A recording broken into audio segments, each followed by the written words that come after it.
महाविकास आघाडीचे उमेदवार आहे सतीश चव्हाण यांनी तो कोट्यवधीच निधी आणला ना हो, त्यांनी कामं केली. मी तुम्हाला सांगतो कोट्यावधीचा निधी कसा आणला. हीच तर फसवणूक आहे. ज्या माणसांनी त्यांना 750 कोटीचा निधी दिला अशी माहिती आहे पूर्णपणे. 750 कोटीचा निधी एका वर्षात त्यांनी वापरला, 1-1.5 वर्षामध्ये सत्तेत असताना. त्याच माणसाला त्यांनी एका दिवसात सोडून दिलं. हे मतदाराला एका दिवसात नाही, निवडून आला की दुसऱ्या दिवशी सोडतील, बघणार पण नाही. दुसरं, तो निधी कोणाचा होता? 8 जिल्ह्याचा, कमीत कमी 60-70 तालुक्यांचा निधी होता. परभणी असेल, बीड असेल, बाकीचे जिल्हे असतील, जालना असेल, हे 8 जिल्ह्याचे 17 वर्षाचे आमदार आहेत. त्या जिल्ह्यात एकही काम केलं नाही. त्या सगळ्यांचा निधी आणायचा आणि स्वार्थापोटी गंगापूर खुलताबादवरती खर्च करायचा. मला सांगा, दुसऱ्याचं ताट हिसकावून आपल्याला जो देऊ शकतो तो आपलं ताट त्या ठिकाणी निवडून आल्यावर ठेवेल का?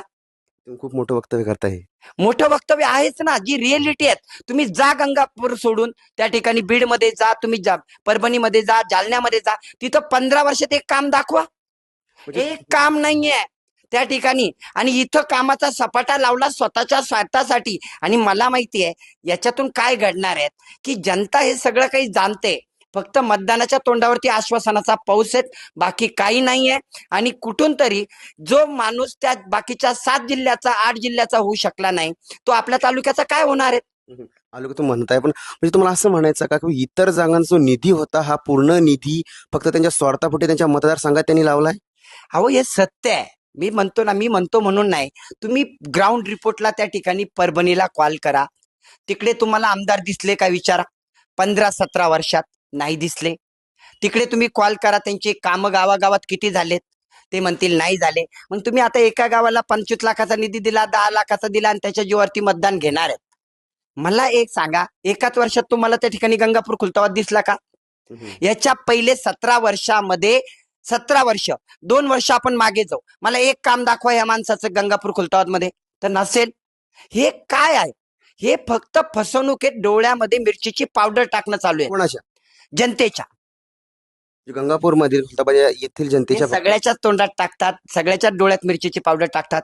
एकदा शरद पवार साहेबांना सोडलं, दुसऱ्यांना अजित पवार साहेबांना सोडलं, आता त्या ठिकाणी जनतेला सोडणार. मी सांगतो हे सगळ्याला सोडणार. हे कोणाचेच होऊ शकत नाही. तुम्ही खूप गंभीर आरोप या ठिकाणी केलेले आहेत त्यांच्यावरती. मात्र मला न्यूजच्या अजेंडा या कार्यक्रमात आपलं सगळ्यांचं स्वागत आहे. निवडणुकींना प्रत्यक्ष सुरुवात झाली आणि आपण मागील 2-3 दिवसापासून अनेक इच्छुक उमेदवारांचं व्हिजन अजेंडा जाणून घेतोय आणि नेमकं त्या मतदारसंघातली काय स्थिती आहे आणि ते काय बदल करू इच्छितात यावरती चर्चा करतोय. त्यात छत्रपती संभाजीनगरमधील काही महत्त्वाच्या लढतीमधील गंगापूर खुलताबादची जी लढाई आहे ती प्रामुख्यानं खूप चर्चेची ठरती आहे. त्यात अनेक कांगोरे आहेत आणि अनेक मुद्दे आणि अनेक गोष्टी या काही दिवसात घडल्या आहेत. तर जे तिथून निवडणूक लढवत आहेत, आता सध्या रिंगणात आहेत, तर आपले सुरेश सोनवणे सर आपल्यासोबत आहेत. ते गंगापूर खुलताबाद मतदारसंघ निवडणूक का लढवत आहेत, सगळी पार्श्वभूमी आणि त्यांचे कुठले मुद्दे आहे आणि या सगळ्या मुद्द्यांवरती चर्चा करणार आहोत. सगळ्यात अगोदर सर तुमचं स्टुडिओत स्वागत आहे. नमस्कार सर, सगळ्यात पहिलं तर काय की गंगापूर खुलताबादमधून निवडणूक लढवण्याचा का निर्णय घेतला? एक नंबर त्याचं कारण असं आहे की तुम्ही भाजपात सध्या होता मागे बरेच दिवस, जे आत्ता तुम्ही रिझाईन केलं तुमच्या कार्यकर्ता पदाचं, पण त्याच्या आधी जे तुम्ही तिथनं जिल्हा परिषदमधनं सदस्य होता, ते चांगलं काम करत होता. तुमचं एक क्लासेसमधनं पूर्ण महाराष्ट्रात नाव आहे. मग भाजपाचा सध्या उमेदवार 3 टर्मपासून जे आहेत ते सध्या आमदार आहेत, तर तुम्हाला असं का वाटलं की आपण लढावं आणि त्यामागची काय भूमिका आहे? तुम्ही पहिला प्रश्न केला की खुलताबाद गंगापूरची निवड का केली, तर माझं स्पष्ट मत आहे. माझी जन्मभूमी खुलताबाद तालुका आणि माझी कर्मभूमी गंगापूर तालुका, या दोन्ही तालुक्यांना त्या ठिकाणी 60-70 वर्षात न्यायच भेटलेला नाही आहे. कोणीतरी त्या ठिकाणी प्रस्थापित येतात, वर्षानुवर्ष त्या ठिकाणी सत्ता भोगतात आणि या दोन्ही तालुक्यांना लयाला नेण्याचं कार्य त्या ठिकाणी घडलं. दुसरं, आपण बोललात की भारतीय जनता पार्टीचा होतो, त्या ठिकाणी मी का त्यांना सोडचिठ्ठी दिली, तर मी तुम्हाला सांगू इच्छितो की भारतीय जनता पार्टीमध्ये आता अशा पद्धतीची भूमिका त्या ठिकाणी निर्माण झाली. एखादा हुशार, होतकरू आणि कार्य करणारा जर व्यक्ती असेल तर त्याला संपवण्याची पद्धत चालू झालेली आहे. वेळोवेळी मला त्या ठिकाणी जेव्हा मी एखाद्या कामाबद्दल बोलतोय, काम करण्यासाठी बोलतोय, जनतेच्या प्रश्नावरती भांडण्याचा प्रयत्न करतो, तेव्हा दाबल्या जातं. आणि राजकारणामध्ये आपल्यापेक्षा कोणी नेता मोठा होऊ नये किंवा कोणी पुढेच येऊ नये ही भूमिका त्या ठिकाणी आपल्या काही भागामध्ये त्या ठिकाणी तयार झाली. म्हणून यांच्या विरोधात त्या ठिकाणी मी अपक्ष लढतोय आणि मला माहिती आहे की मी जनतेला त्या ठिकाणी न्याय देऊ इच्छितो आणि मी तो देणार आहे. सध्याचे विद्यमान आमदार 15 वर्षात त्यांनी जे काम केले तुमच्या भागामध्ये त्याबद्दल असं वाटतं तुम्ही समाधानी नाहीत का? प्रशांत बंबने जे केले ते तर खूप मोठे मोठे दावे करतात की मी हे केलं, मी माझं विजन आणि मला 15 वर्षामध्ये मला मतदारसंघाचा खूप विकास करता आला.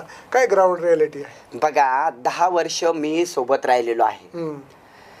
कामाचा आव आणणं वेगळं आणि प्रत्यक्षात शाश्वत विकास करणं वेगळं असतं. काही रस्ते बनवलेत म्हणून त्या ठिकाणी गाव सुधारलीत का? तर मुळात नाही. गावामध्ये तुम्हाला आज बघता 15 वर्ष फक्त त्या ठिकाणी रस्ते, पाणी आणि त्यानंतर वीज या तिन्हीच मुद्द्यावरती माझ्या लहानपणापासून मी इलेक्शन पाहतो आणि या तिन्ही वर्षामध्ये, तिन्ही पंचवार्षिकमध्ये 15 वर्षात आमदारांनी तेच केलेलं आहे. याच्या पलीकडे ते गेले नाहीत. मला दाखवून द्या, मी तरुणावरती काम करतो. MIDC सर्वात मोठी आमच्या मतदारसंघामध्ये येते, गंगापूर खुलताबादमध्ये. एका गावाचा एक तरुण त्या ठिकाणी यांनी नोकरीला लावलेला दाखवा.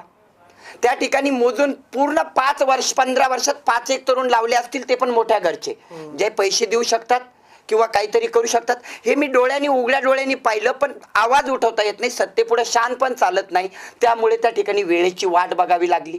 आणि आता मी तुम्हाला ठणकावून सांगू शकतो की 15 वर्षात विकासाच्या नावावरती लोकांच्या डोळ्यामध्ये धूळ नाही तर मिरचीची पावडर ओतण्याचं कार्य त्या ठिकाणी घडलेलं आहे. आणि मला वाटतं की हा विकास नाही आहे. कोणाच्या दुःखात त्या ठिकाणी सामील होत नाही. ठीक आहे, सुखात तुम्ही जात नाही, लग्न कार्य ठीक आहेत, पण दुःखामध्ये एक आमदार म्हणून आपली एक भूमिका असते. आज कितीतरी जणांचे हार्टचे ऑपरेशन असतील, कितीतरी जणांच्या बाकीच्या कृत्या असतील, यामध्ये आमदाराची एक भूमिका असते, ती पण त्या ठिकाणी केल्या जात नाही. मला एका शब्दात सांगायचं, माझ्यासारख्या कार्यकर्त्याला जर त्रास होत असेल तर सामान्य जनतेचा काय होत असेल ही विचार करून मी 2 ते 3 महिने या गोष्टीवरती विचार करतोय, सारखा विचार करतोय. माझी हालत अशी असेल तर सामान्य जनतेचं काय? त्यामुळे मला त्या ठिकाणी याच्या विरोधात त्या ठिकाणी आवाज उठवणं गरजेचा होता आणि जनतेला न्याय देण्यासाठी मला पुढे येणं त्या ठिकाणी गरजेचं वाटलं आणि मी आता जनतेचा आशीर्वाद देण्यासाठी येतोय. आता हे सगळं तुम्ही भूमिका घेतली, तुम्ही निवडणुकीला उभा राहिले, त्यानंतर सत्ताधाऱ्यांकडनं काही प्रेशर येतं तुम्हाला सध्या? खरं तर आपल्यासमोर मी ओपन करू इच्छित नाही. प्रेशर घेणारा मी नाही आहे.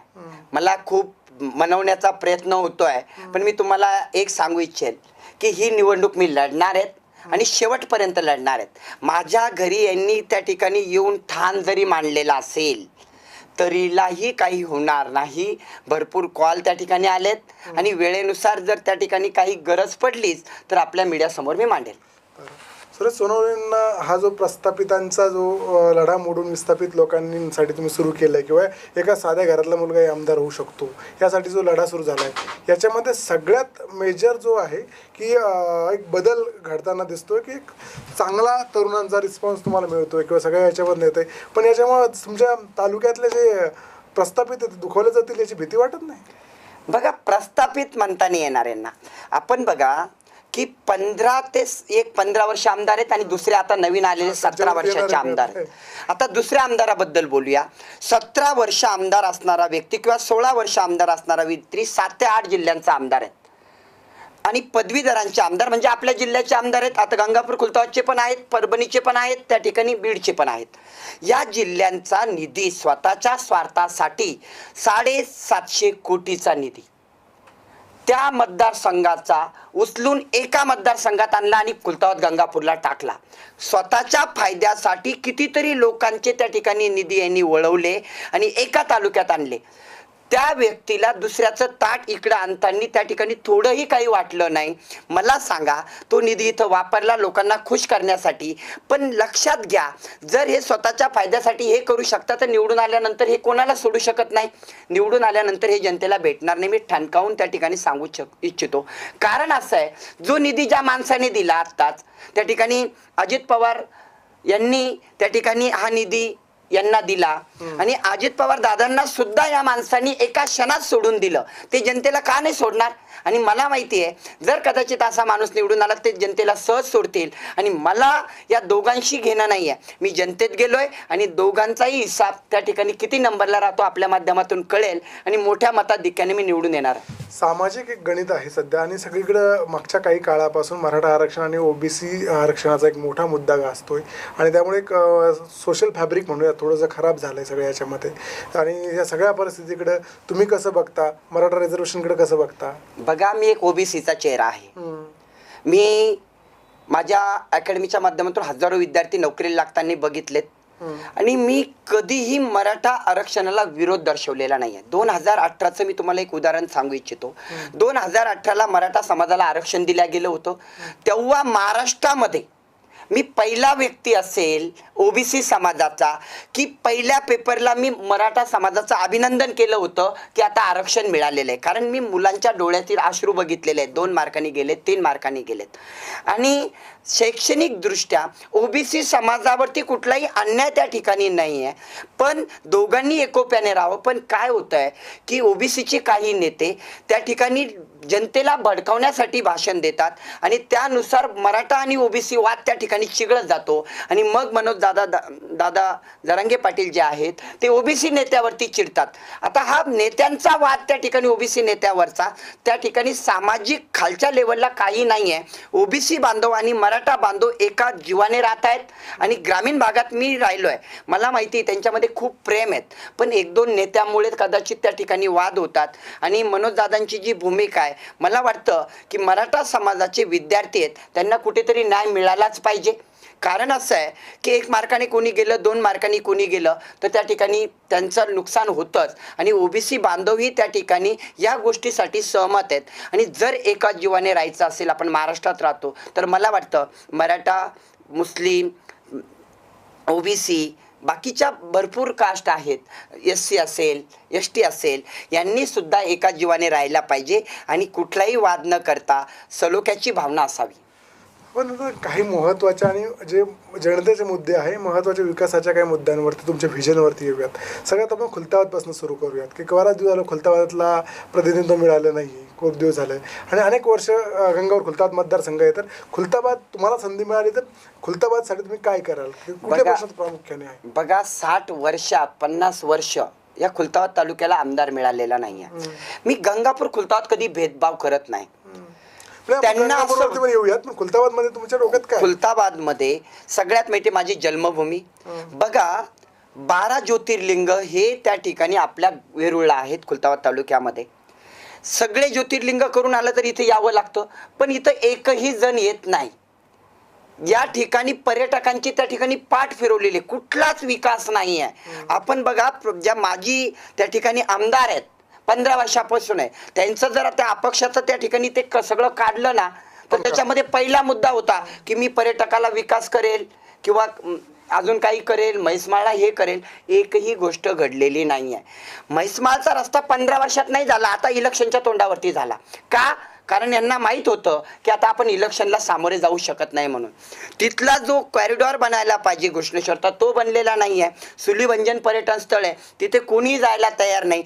कुणीच काय, खुलताबाद तालुक्यातील व्यक्तीला सुलीभंजन माहीत नाही. या पद्धतीचे आहेत. भद्रा मारुती संस्थान आहेत आणि शेतकऱ्याचे प्रश्न खूप बिकट आहेत.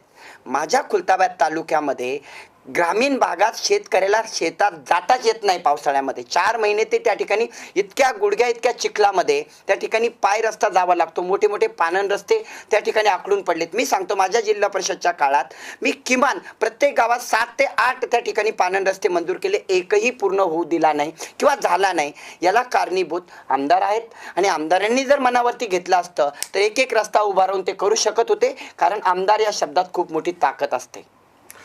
गंगापूरमध्ये प्रामुख्यानं 2-3 जी कामं तुम्हाला असं वाटतं की मी आल्यावर करेन? म्हणजे प्रशांत बाबांनी, म्हणजे आम्हाला आठवतं 2009ला जेव्हा पहिल्यांदा ते अपक्ष उभा राहिले, त्यांनी मोठं पुस्तक छापलं होतं, पंकजाची निशाणी होती. आणि त्यांनी खूप आश्वासन दिले होते की मी तालुका असा बदलेल, हे करेल, ते करेल.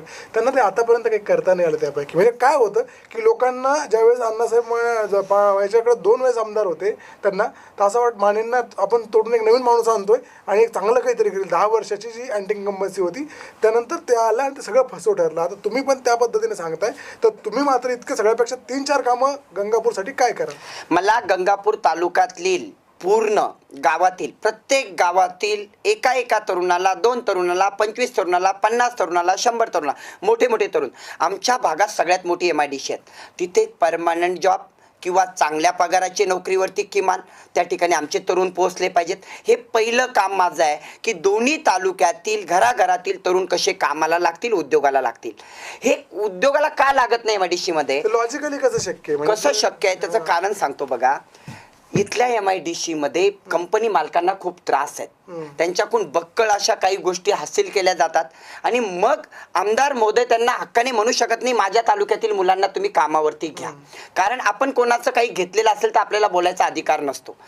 कंपनी मालकांना संरक्षण दिलं, त्यांचे उद्योग वाढवण्यासाठी तर त्यांना चालना दिली. माझं काम आहे त्यांना संरक्षण देणं, त्यांना त्या ठिकाणी मोकळकी देणं, त्यांना शासनाच्या योजना त्या ठिकाणी पाठवणं आणि मग मी हक्काने सांगू शकतो माझ्या मतदारसंघातील या तरुणांना तुम्ही काम द्या. तर नक्कीच गंगापूर खुलताबाद तालुक्यातील हजारो तरुण त्या ठिकाणी तिथं नोकरीला ते घेतील याचा मला विश्वास आहे. CSR फंडच्या माध्यमातून असंख्य पैसा येतो, पण तो जातो कुठे ही एक मनामध्ये आहेत आणि तो पैसा राजकारणामुळे त्या ठिकाणी खाल्ला जातो. आणि हे मी तुम्हाला उघड करतोय की आतापर्यंत तेच घडत आलं. हे बंद जर झालं तर नक्कीच ते तरुण त्या ठिकाणी कामाला लागतील.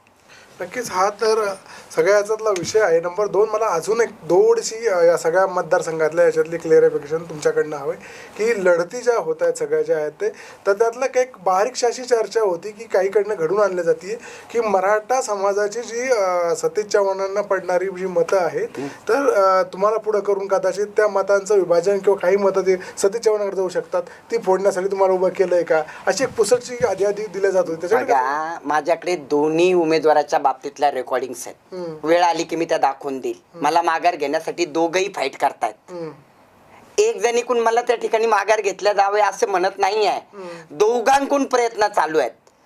आता माझं जर त्या ठिकाणी प्रशांत बम यांना किंवा त्या आमदारांना त्या ठिकाणी सपोर्ट असता तर माझं एकच मतदान समजा स्वतःचं कोणाला पडणार होतं? पडणार होतं. ते पडणार आहेत का आता? नाही. अरे एक सोडा, यांची हालत खराब झालेली आहे दोन्ही उमेदवारांची. आणि मराठा समाज हा सुज्ञ आहे, OBC समाज सुज्ञ आहेत. इतक्या दिवस 10 वर्ष OBC समाजाची मते त्या ठिकाणी माझ्या आमदारांनी घेतली. OBC नसताना OBC दाखवण्याचा बनाव केला. आज समाज जाणतोय, बोलणारा कोणी नव्हता तोपर्यंत ते चाललं, आता ते चालणार नाही. आणि मला एक सांगायचंय की आपण बोललाच ते की 15 वर्ष, मला 15 वर्ष जनतेचे लागत नाहीत. 5 वर्ष म्हणून मी तुमच्याकडे आलोय. जर मी सांगितलेल्या माझ्या जो मी ठरवलंय, जे तुमच्या हातात कागद देतो त्यातले नाही पूर्ण झाले तर पुढच्या वर्षी मी गावात जाणार नाही. ठणकावून सांगतो, मी आपण रेकॉर्ड केलेला आहे. मी कोणत्याही गावामध्ये मतदान मागायला जाणार नाही. नीतिमत्ता साफ असेल तर मी सांगितलेल्या कामाच्या 5 पटीने कामं जास्त झालेली असतील आणि मी कोणामुळे त्या ठिकाणी मतदानात आलोय वगैरे नाही. आणि तुम्हाला एक लक्षात घ्या, मी मतदानात जिंकण्यासाठी आलोय, जनतेला जिंकून देणार आहेत आणि जनतेच्या मुलाला त्या ठिकाणी आमदार त्या ठिकाणी बघायचा आहे.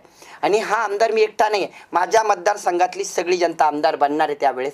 आणि त्यांच्यातला माणूस 10 किलोमीटरच्या आतमध्ये ते मला कधी धरून नेऊ शकतात असा उमेदवार त्यांना मिळतोय. हे उमेदवार 5 वर्षात एकदा भेटतात, ते पण मतदानाला. दुसरे उमेदवार 17 वर्षात एकदा भेटतात. बाकीच्या जिल्ह्यामध्ये परभणी, बाकीचे बीड, तुम्ही एकदा माहिती घ्या आपल्या रिपोर्टरच्या माध्यमातून. त्यांनी जर एक भेट दिली असेल तर सुरेश सोनवणे त्या आमदारकीच्या निवडणुकीतून माघार घेईल. कोणत्या गावामध्ये जर 50 लाखाचा निधी खर्च झालेला असेल एखाद्या गावामध्ये, बाकीच्या सगळ्या गावामध्ये 50-50चे निधी त्यांनी प्रत्येक गावात दाखवा. 50 सोडू द्या हो, पुऱ्या 7-8 जिल्ह्यामध्ये 10-10 लाखाचे प्रत्येक गावातले कामं दाखवावे, जेणेकरून त्यांनी स्वतःला सिद्ध करावं की मी तिथं ते करून दाखवले, मी इकडे येतोय. तर मी माघार घ्यायला तयार आहे, ते केलेलंच नाहीये. नक्की. म्हणजे आता तर ही जी फाईट आहे ती तर ठरली, तुमचा लढा जो आहे तो सुरू आहे, आता तो माघारीकडे नसणार आहे. मुलाखतीच्या शेवटाकडे जातोय आपण. सगळ्यात महत्त्वाचं म्हणजे की तुम्हाला असं का वाटतं की गंगापूर खुलताबाद तालुक्यातील जनतेनं एक संधी तुम्हाला दिली पाहिजे, जी आहे ती सांगण्यासाठी तुम्ही काय आव्हान कराल की तुम्हाला काय दिलं पाहिजे एक? आणि नंबर 2 की सभागृहात गेल्यावरती, आमदार म्हणून गेल्यावरती काय करण्याची इच्छा आहे? बघा, या मतदारसंघाने प्रत्येकाला 15-15 वर्ष दिली. मी 15 वर्ष मागत नाहीये, मी फक्त 5 वर्ष मागतोय. मला माहिती आहे यांनी 15 वर्षात जे नाही केलं मी 5 वर्षात त्याच्या 5 पटीने जादा करेल. आणि हा विश्वास मला आहे. मी जिल्हा परिषद सदस्य असताना, विरोधी बाकावरती असताना मी सत्ताधारा इतका त्या ठिकाणी निधी आणण्याचा प्रयत्न केला आणि प्रामाणिकपणे केला. मला 5 वर्षांनी भेटले, 3च वर्ष भेटले. तरी मला त्या ठिकाणी थांबवण्याचे प्रयत्न वेळोवेळी झाले होते. त्यावेळेस बोलायचं नसतं, हे करायचं नसतं त्यावेळेस, आणि भरपूर गोष्टी होत्या. तरीला त्या ठिकाणी मी कामं केले. मी जनतेतही जाऊ शकलो नाही बऱ्याचशा गोष्टीमुळे. ते कारण पण मी माझ्या सभेच्या माध्यमातून सांगेल.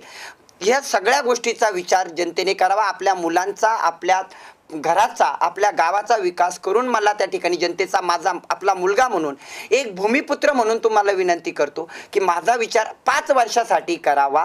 आणि बाकीच्यांना तुम्ही आता एकाला 17 दिलेत, एकाला 15 दिले, 2 उमेदवार तुमच्या समोर आहेत.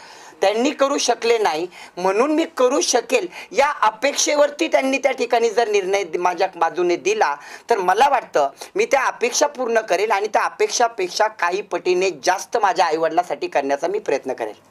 नक्कीच या मुलाखतीचा यापेक्षा काही चांगला शेवट असेल मला असं वाटत नाही. एक तरुण तडफदार एक उमेदवार, आपली एक भूमिका आणि एक तळमळ तालुक्यासाठी काम करण्याची जनता सुज्ञ आहे. निश्चित एक चांगला निर्णय घेईल. तुम्ही निवडून याल, सभागृहात जाल, प्रश्न सोडवाल अशी सदिच्छा. धन्यवाद. धन्यवाद.